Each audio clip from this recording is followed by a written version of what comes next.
Di tepi pantai air manis, Mande Rubayah menjajakan kue demi menghidupi anak semata wayangnya.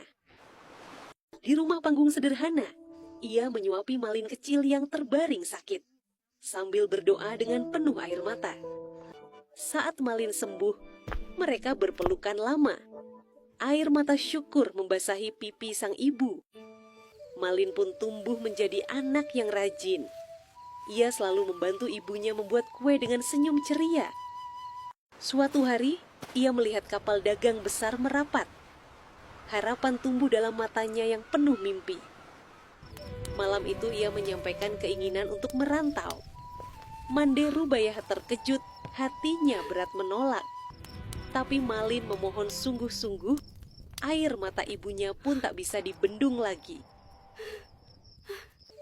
Dengan pasrah, Mande memberi restu dan 7 bungkus nasi sebagai bekal cinta seorang ibu. Mereka berpelukan lama sebelum Malin naik kapal, meninggalkan kampung halaman dan ibunya. Dari atas kapal, Malin melambaikan tangan, tak tahu ibunya menangis diam-diam. Setiap senja Mande Rubayah duduk menatap laut, berharap anaknya pulang. Ia bertanya ke setiap kapal yang datang, tapi jawabannya selalu sama, tidak tahu. Tahun demi tahun berlalu, namun Mande tetap menunggu, tak pernah lelah.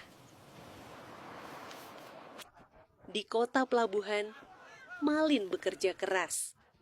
Ia ingin mengubah nasibnya.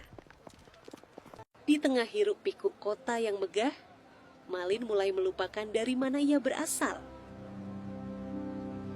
Karena kegigihannya, Malin diajak menikah oleh putri bangsawan tanpa tahu identitas asli Malin.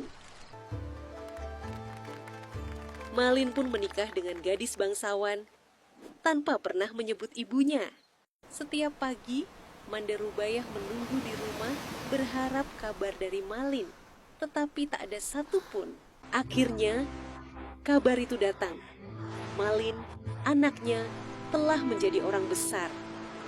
Ia bersih-bersih rumah, memasak gulai kesukaan anaknya berharap anaknya tiba-tiba datang. Ia juga mengenakan pakaian terbaiknya, karena mungkin hari itu akan tiba.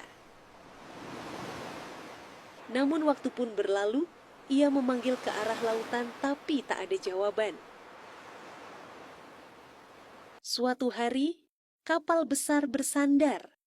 Banyak orang berbondong-bondong menuju dermaga karena kagum. Dari kapal itu, turunlah Malin. Ia berdiri gagah bak bangsawan, berbeda dari Malin waktu kecil. Mande Rubayah menerobos kerumunan, ingin memastikan siapa yang datang. Saat tahu bahwa itu Malin, Mande langsung memeluk anaknya penuh haru, namun Malin gugup sambil melihat istrinya. Pelukan seorang ibu dibalas tatapan sinis sang istri. Hati Malin mulai goyah. Di depan semua orang, Malin menyangkal bahwa itu ibunya, bukan karena lupa, tapi karena malu. Mande Rubayah tak peduli dipermalukan. Ia hanya ingin anaknya kembali, tapi Malin tetap acuh. Dengan kakinya sendiri, Malin menendang ibunya dan menyangkal bahwa itu ibunya. Tak cukup menolak, ia melukai dengan kata-kata yang tak bisa ditarik kembali. Malin yang dulu telah hilang. Mande tak kuat lalu pingsan, namun Malin tetap pergi meninggalkannya tanpa menoleh. Tubuhnya tak sanggup menahan luka. Yang datang bukan pelukan, tapi hinaan. Ia menangis, bukan karena lemah, tapi karena hatinya patah. Dalam gemuruh laut, ia kirimkan doa, bukan untuk keselamatan, tapi untuk keadilan. Jika dia anakku, biarlah Tuhan tunjukkan balasannya. Begitu ia berdoa. Melihat ganasnya ombak, Malin takut jika itu adalah akibat perbuatannya ke ibunya. Sang istri mencemooh Malin, baginya itu hanya badai, tanpa tahu kenyataannya. Langit pun menjawab, Bukan dengan kata, tapi kilat yang memecah langit.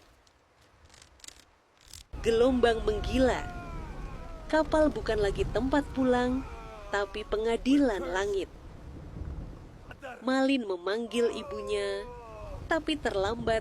Nama ibu dipanggil saat kutukan sudah datang.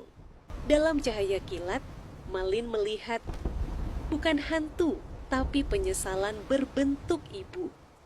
Malin panik, melihat tangan dan kakinya berubah menjadi batu. Tubuhnya gemetar. Semua lari darinya, tak ada pelukan, hanya teriakan dan ketakutan. Dalam sekejap teriakan menghilang. Yang tersisa hanya batu yang membeku dalam penyesalan. Keesokan harinya, di tepi pantai, Malin ditemukan warga sudah membatu. Mande tak butuh jawaban, hanya duduk di samping batu yang dulu memanggilnya ibu.